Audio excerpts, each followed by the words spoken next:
Right, I'm off to get this bike of mine MOT'd. And I know there's a very high possibility it will fail this time around.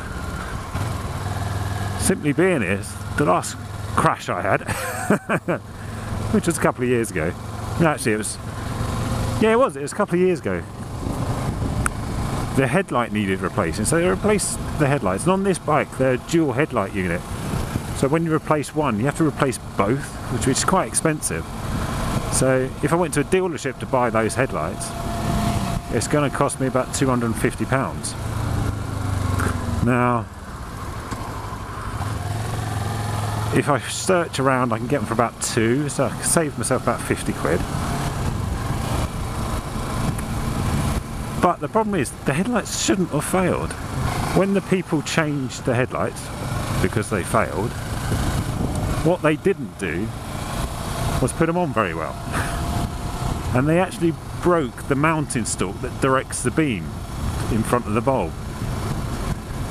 So that was actually snapped in half. So when the bulb went at some point, I took the bulb holder out and that mounting stalk just fell out. So somehow they had like jimmied it in and sort of made it roadworthy, shall we say. But they should have really replaced it. But it's out of warranty because the warranty for the part only lasts a year, sort of thing.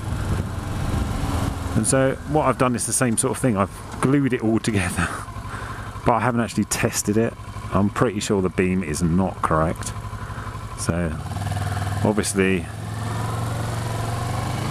where it may fail, it's not the left and right sides of the beam. It's the horizontal or leveling of the beam. So that may be thrown out. And if that is thrown out, there's really not that much I can do about that, because like I say, the part is actually broken within inside the bulb. So they don't actually sell any of the parts that, or the components that make up the headlight separate. And anyway, even if they did, you'd have to break the seal on the headlight.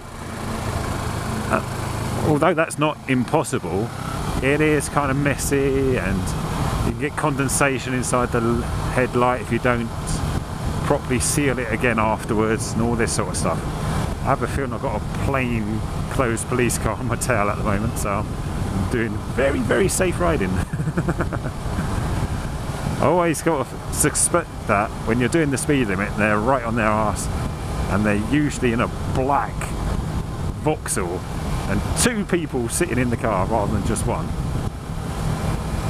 And if they're not police, they go past me now, which they're not. So this is interesting. One of the other things that's broken on the bike is the fuel gauge, but that's not an MOT failure. Everything else works fine. And the rear brake needs changing, or the pad, which is not a major issue. And the other thing that's going wrong is my bike is starting to misfire. So either, I'm guessing it's not a compression issue. I think it's simply down to the plugs need, I wouldn't say misfire, what I mean is it's not starting correctly in the mornings and things like that. It's taking a bit of effort to get it going. That's to do with where I store it. It's always a little bit up the damp side. And also do the plugs and that need changing, cleaning, etc. Oh, the headlight seems to be working still, hasn't fallen off by the looks of it. Well, ladies and gents, like I said, it failed the MOT. So I've like got 10 days to get it all sorted.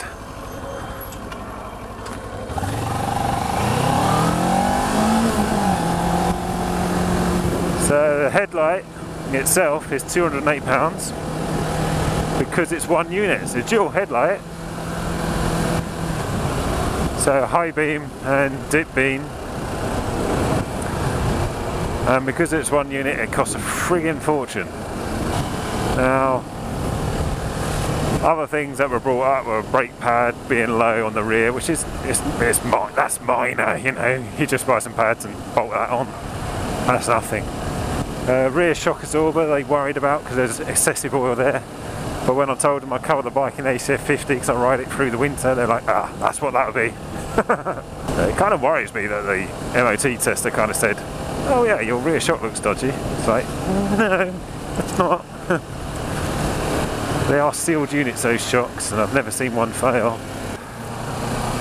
That's an expense I wasn't anticipating.